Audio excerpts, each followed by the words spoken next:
আজকে আমরা সারা দেশের জেলা পর্যায়ের আইনশৃঙ্খলা কমিটিগুলো পুনর্গঠন করার জন্য একটা পত্র জারি করেছি। জেলা পর্যায়ে যাবে, উপজেলা আইনশৃঙ্খলা কমিটিরও কমিটি পুনর্গঠন করার জন্য আমরা নির্দেশনা দিয়েছি। আর স্বরাষ্ট্র মন্ত্রণালয়ের কিছু গুরুত্বপূর্ণ সিদ্ধান্তের মধ্যে আজকে 180 জন পুলিশ সার্জন নিয়োগের জন্য আমরা নির্দেশ দিয়েছি। সেগুলো আগের শূন্য পদ, সেটা খুব শিগগিরই নিয়োগ করা হবে যথাযথ পরীক্ষার মধ্য দিয়ে আর কি।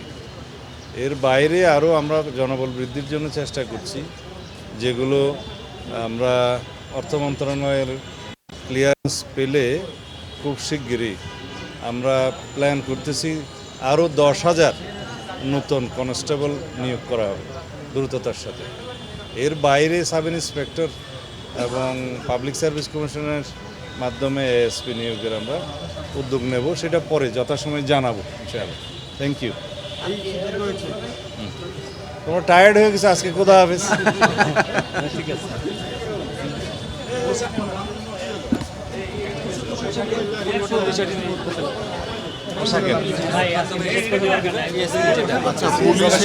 পুলিশের যে ওই যে ড্রেস মধ্যে ওই পুলিশের ড্রেস নিয়ে অনেকে আলোচনা হচ্ছে, পুলিশরাও বলতেছে তোমাদের খালি বাকাতুরা প্রশ্ন।